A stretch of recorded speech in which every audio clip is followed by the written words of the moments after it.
Ini adalah salah satu kasus kehamilan ektopik yang kita sebut sebagai kehamilan kornual, di mana ini adalah suatu kondisi kehamilan yang implantasi embrionya terjadi di bagian kornu atau tanduk, istilahnya ya, tanduk dari uterus atau rahim, yaitu pada area yang posisinya dekat persimpangan antara saluran tuba falopi dan rongga uterus, rongga rahim.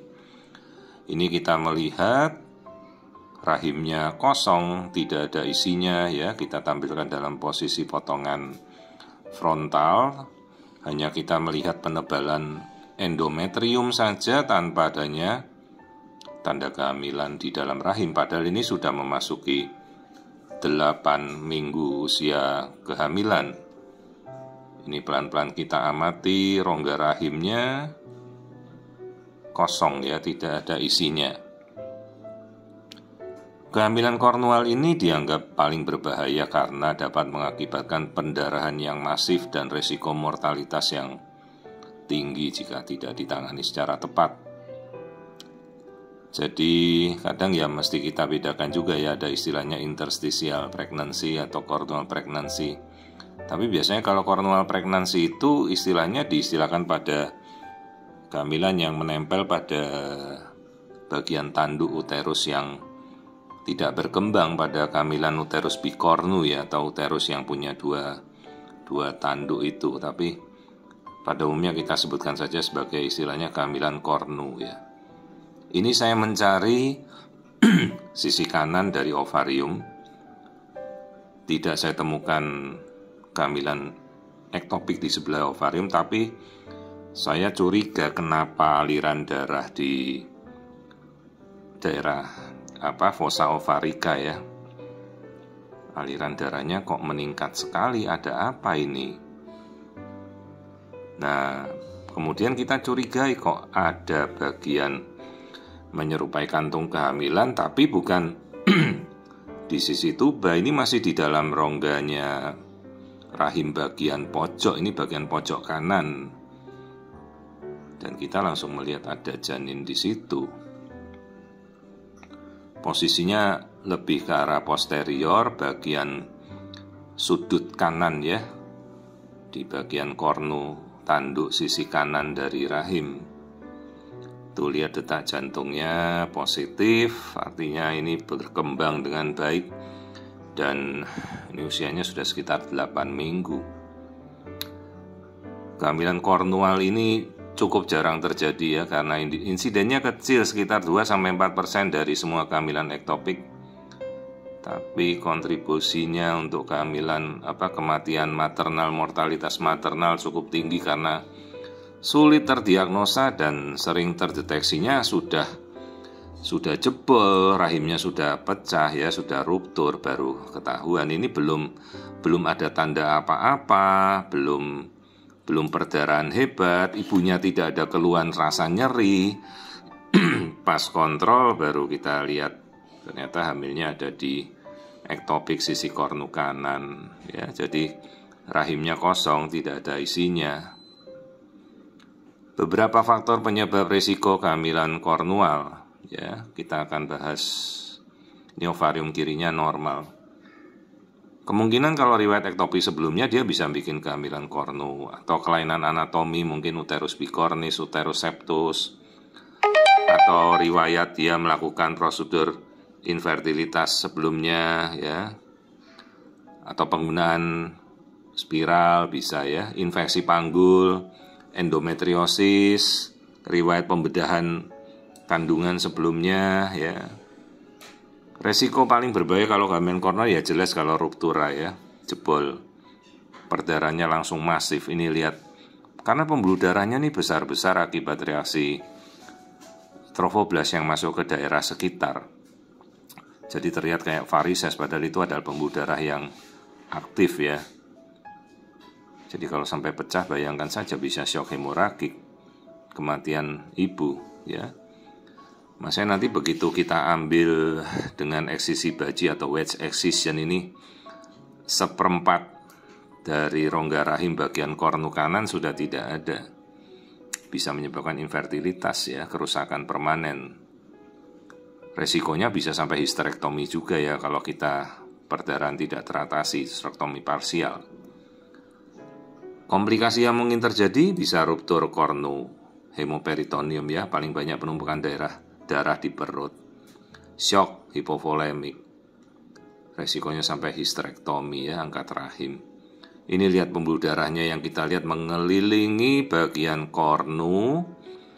Itu pembuluh darahnya heboh sekali ya, kaotik begitu sampai benar-benar ini kalau kita sayat seperti apa ini perdarahannya bisa muncrat ya.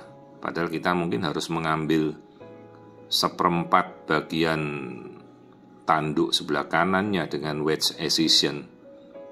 Akan lebih baik kalau kita dengan punya alat-alat yang untuk mencegah perdarahan ya, banyak masih. Tapi kalau kita tidak ada fasilitas untuk menghentikan perdarahan ya tinggal adanya pembedahan konservatif, pembedahan biasa dengan pembedahan tajam ya, perdarahannya banyak sekali, ngeri juga. Ya, ini live corneal pregnancy dengan janin yang masih hidup. Penegakan diagnosa ini kita lakukan hanya dengan USG transvaginal, itu sangat-sangat cukup dan sangat-sangat sensitif dan spesifik untuk kita bisa mendiagnosa kehamilan kornual seperti ini. Apalagi setelah itu kita melihat janin yang masih berdetak, janin yang masih hidup, tapi bukan di daerah tuba falopi, ini masih di sudut kanan dari rahim pada bagian tanduk sebelah kanan. Tadi yang saya lakukan juga dengan Doppler ya, kita melihat aliran darahnya masif sekali di sekitar daerah kehamilan itu ya, aktivitas vaskularnya jelas-jelas meningkat luar biasa. Maka tindakan yang mau kita lakukan dengan ya pembedahan standar, mau laparotomi atau laparoskopi. Yang penting kita bisa mencari akses untuk melakukan evakuasi kehamilan kornu ini dengan baik ya, sesuai dengan kemampuan dan kompetensi yang kita miliki. Penanganan, sayangnya ini janinnya kan masih hidup, kita tidak mungkin memberikan metotrexat. Apalagi dengan janin 8 minggu pasti beta HCG-nya sudah sekitar 8.000 sampai 10.000. Maka kita tidak mungkin memberikan metotrexat. Metotrexat hanya bisa kita berikan kalau janinnya tidak berkembang ya. Bisa kita berikan sistemik atau injeksi langsung ke arah kantung gestasi. Tapi kalau beta HCG janin tidak hidup ya kurang dari 5.000 masih kita berikan. Tapi kalau ini janinnya berkembang normal, pasti beta HCG-nya lebih dari 10.000, ya tidak mungkin kita akan berikan metotrexat, terlalu beresiko ya. Maka opsinya jelas kita lakukan pembedahan laparoskopi atau laparotomi ya. Maka kita pasti akan melakukan reseksi kornual parsial ya, mengangkat jaringan kehamilan tanpa harus mengangkat rahimnya, tapi kemungkinan kan 1/4 bagian rahim, bagian sisi kanan itu akan terangkat. Kita harus melakukan repairnya dengan sebaik mungkin ya. Ya sekarang ini janinnya hidup, jadi pasti harus kita lakukan pembedahan laparotomi eksplorasi segera atau laparoskopi, reseksi kornual. Tidak mungkin kita bisa melanjutkan kehamilannya, sekalipun mungkin ini anak pertama, ibunya begitu kepingin dok bisa pindah ke dalam rahim, ya tidak mungkin. Dan kadang-kadang kalau ibunya tidak mau memberitahu, dia berpindah lagi, hamilnya diteruskan, begitu mengancam jiwa sampai ruptur baru datang ya sudah terlambat ya.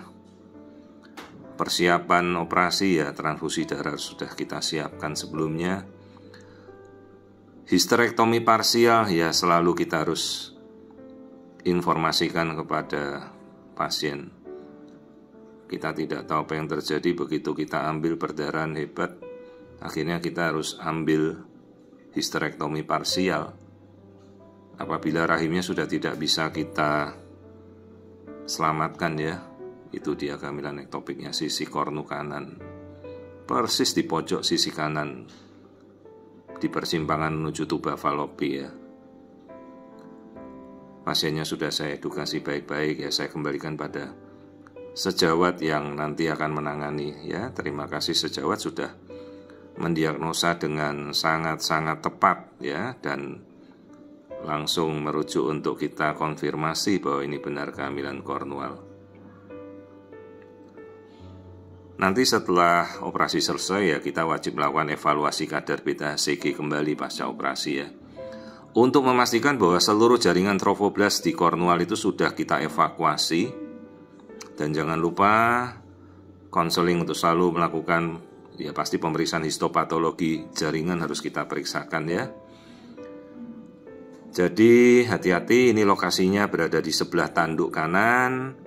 Resiko kalau ada kehamilan ektopik sebelumnya ini tidak ada. Kita bisa mendiagnosa pasti dengan USG transvaginal. Komplikasinya hati-hati ya, ruptur kornu, perdarahan luar biasa. Ya sayangnya kalau janin masih hidup berarti kita harus operasi segera, tidak mungkin kita berikan MTX, laparotomi atau laparoskopi ya. Ini kita persiapkan, mudah-mudahan ibunya segera kembali ke sejawat yang merujuk untuk segera tindakan. Jadi inilah kehamilan ektopik di sisi kanan dari tanduk rahim sebelah kanan atau cornual pregnancy 8 minggu.